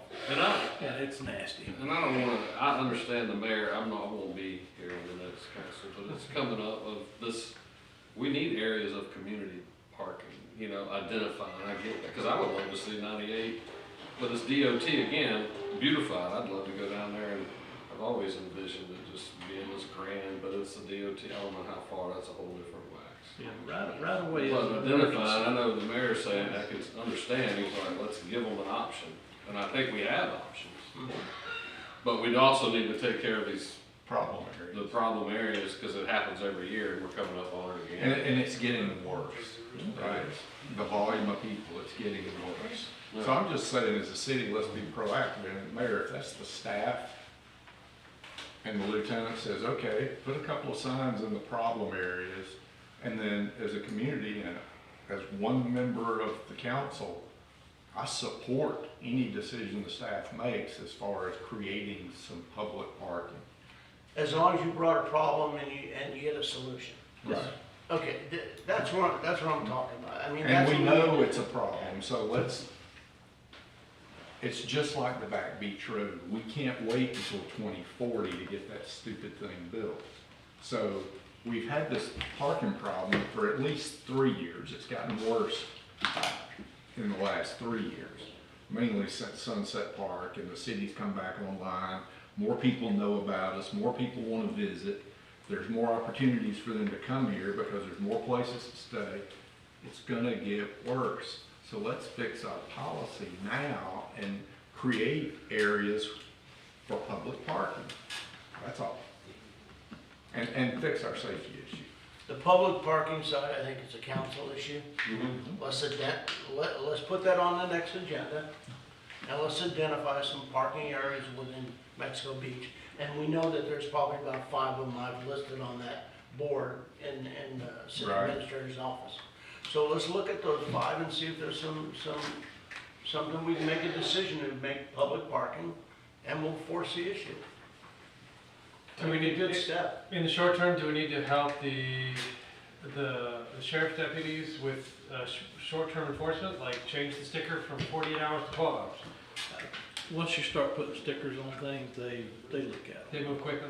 Yeah, if otherwise, we'll bring back with y'all to change all that up and everything. But not to stray away from the problem areas, we need to go ahead and probably get something Now, out there. 'Cause I know late last year, y'all ran out there, it was past the problem time, and y'all ran out there and put all these cones up and tried Cones to. upside the road, or you want signs? That's being reactive, so you're reacting to the situation. That's all I'm saying, so let's be proactive. We've got 60 days. Within this 60-day window, let's address our problem areas. And to your point, Mayor, I think it's a great idea. Get it on the next agenda, and let's make a decision to help facilitate making our city more user-friendly. Yeah, there's some, you know, you look at those 5 areas, and there's, not to try to solve it today, okay, I'm just saying that. There's 5 areas that we have identified that we could use, but 2 of them are no-brainers. Parker Park, park there, put a general public parking, make them park there. Canal Parkway, there's 60 spaces out there. Let's force the issue. Those are 2 we make quick decisions on. So I think we bring it on the next agenda and we go from there. And go. One of the things, one more thing I want to point out, and we can probably talk about parking obviously for hours, but yeah, we have to be really careful because it is right away. And if we say it's okay to park there, we're taking that liability that we don't have the right to do. Right now, we have people parking at golf, hotel, Bear, whatever the heck that, Coastal. beach, Beach, we have no parking signs on right away over by El Governor. I mean, there's things that are being done right now that are, we could stop, okay? But I'm not too sure how involved we should get. So we put the rope up at that one place, which I thought was a great decision. Yes. We took a lot of flack for that. I mean, there was a lot of conversation, cutting the ropes and everything else that went on there. But I went by there the other day, and believe it or not, there's some statistics that support diagonal parking, okay, angle parking. And I went by there the other day, half of the parking lot was at an angle, and the other half was straight in.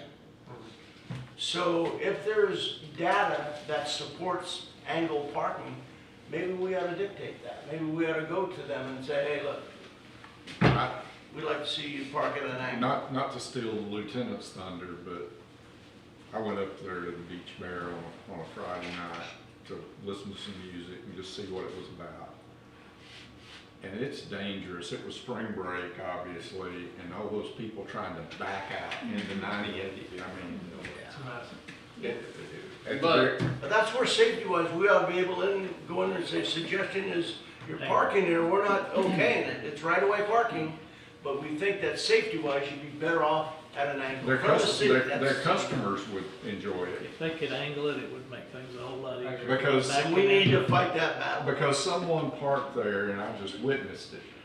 There was a truck, almost, I thought it was a lieutenant, one of those big 2500s sitting here, and someone in a little Toyota Corolla, I think, parked beside them, and another pretty large SUV on the other side. They had to back pretty much into the highway before they could even see anything. But that's just something that we could keep going down the hole. That should have been, that's the stuff you pick up on these development orders. It's also gonna change. Yeah, I mean, that's when that needs to be, That was disgusting, that one. Yeah. So- well, and there were some things done at that. Well, when it happens, it's gonna change all of it, Anybody- because that's gonna be a whole that- use path that goes all the way down So we that can side. keep some of that, which maybe the hand should have been forced, like, no, you can't. But it's there. But like you said, getting back to, we can't go out and say, it's okay, it is a DOT right away, because we don't want the liability. We're not saying, All right, so, go ahead. So I wanna bring this all the way back to one of your first comments, how many minutes ago? I don't think we should poke the bear. I'm personally not a fan of north side parking because of the safety issue. But I have 5 exceptions. Moving from west to east, Beach Bear Coastal, Gulf View Motel, the Lux Salon and the Harmon Realty next door, Bad Mama Gemma, and Mexico Beach Liquor Store, right? Those are businesses who are parked, who have their customers park on the right of way. So if we poke the bear, DOT is going to say, we're crystal clear. We could not be clear. No parking on the right of way. Those 5 businesses are going to be affected. So will your dedicated beach? Because Right, that's right. technically on the right of way. On the dedicated beach, everybody thinks because they put shells down there, or rock down there, that they could park there. It wasn't for the parking, for drainage. That's why they were, rocks were put there.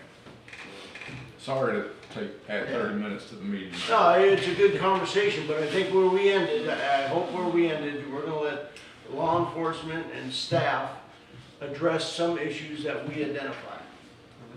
we identify them by having verbal conversations with the city staff to see that it needs to be addressed. I was thinking too, another option could be, I mean, still go possibly with other areas to park, but to discourage that, like in the dedicated beach area, we could do native plants. And if things were growing there, people wouldn't consider parking there, and that would be aesthetically more pleasing than a bunch of signs.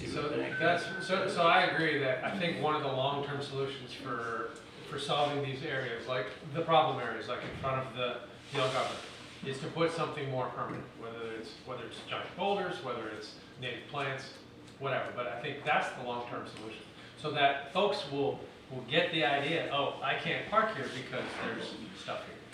Look at some beautification programs. There we go. All right, anything else from anybody? Thank John for being here. Yeah, John, appreciate you showing up. Absolutely. And you have a decision to make with our chief here, so we can get that going too. All right, motion to adjourn? Motion to adjourn. Thank you.